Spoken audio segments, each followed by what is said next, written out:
Bonjour tout le monde, j'espère que vous allez bien. Je mène un projet artistique sur la ville de Gland qui s'intitule Limpidité et qui interroge notre manière d'habiter et surtout notre manière d'aimer le lieu où nous habitons. Je vous lis chaque jour du 6 au 12 avril un extrait de ce projet. C'est à chaque fois un objet du mobilier urbain ou plus généralement de l'espace public qui nous parle afin de porter notre attention sur ce qui nous entoure et que nous ne remarquons pas forcément alors que c'est porteur de poésie. Aujourd'hui, c'est Tony qui nous parle. Vous connaissez peut-être déjà Tony et sinon vous allez apprendre à le connaître.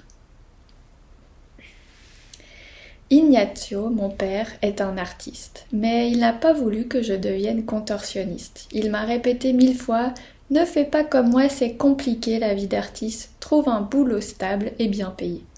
Pourtant j'étais douée enfant, je maîtrisais sans effort la figure de la crevette et celle du scorpion mystique. Mon professeur me prédisait un grand avenir de contorsionniste international. Mais cela ne s'est pas déroulé ainsi. À la fin de l'école obligatoire, mon père m'a trouvé un apprentissage de mécano au CFF grâce à son amie Béate, rencontrée à l'ECAL et devenue graphiste à la Régie fédérale. Je n'étais pas très enthousiaste, vous pensez bien. Mais mon père m'a assuré que ça ne se refusait pas et qu'en tant que petit-fils d'immigrés italiens, je devais être fière de travailler pour la Confédération et d'avoir un travail bien assuré. Bon, j'ai obtempéré. J'avoue que la rébellion ne m'a jamais attirée. Bref, j'ai eu mon CFC de mécano et je suis devenue aussi raide qu'une clé à molette faute de pouvoir poursuivre mes entraînements de contorsion. Ensuite, j'ai obtenu un poste très rare. Et quand je dis très rare, c'est vraiment très très rare. Vous devinez ? Non, c'est chef de gare. Si, ça existe encore. Enfin, dans d'autres pays surtout. En Suisse, comme je le dis, c'est exceptionnel. Je suis le dernier représentant de la profession. Après moi, je doute que quelqu'un reprenne le flambeau. Peut-être qu'il y aura des chiens et des chats chefs de gare honorifiques, comme au Japon. Ils font ça uniquement pour favoriser le tourisme là-bas, soyons clairs.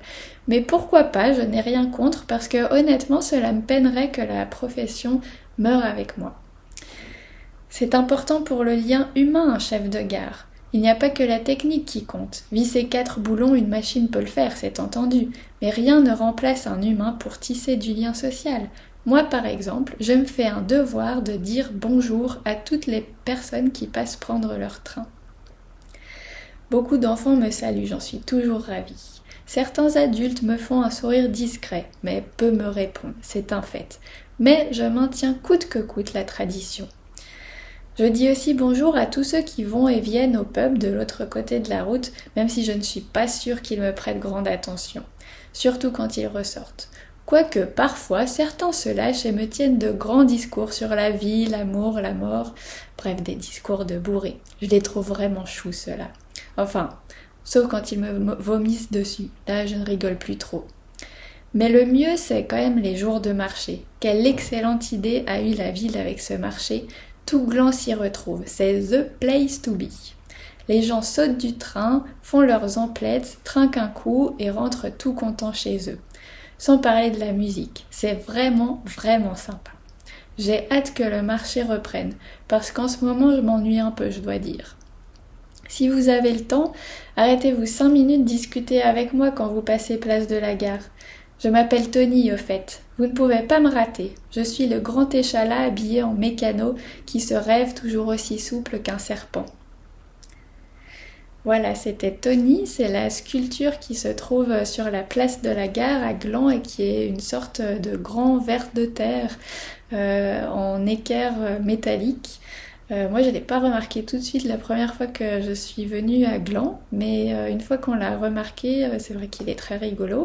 Et il a été créé par l'artiste qui vient de la ville de Gland, Ignazio Bettua. Donc c'est le nom du père de Tony dans le texte, qui est lui-même issu de l'immigration italienne et qui a inventé ce personnage de Tony avec ses 2 enfants et qui est depuis quelques années sur la place de la gare à Gland. Voilà, alors je vous dis à bientôt, portez-vous bien et que la poésie enchante votre quotidien.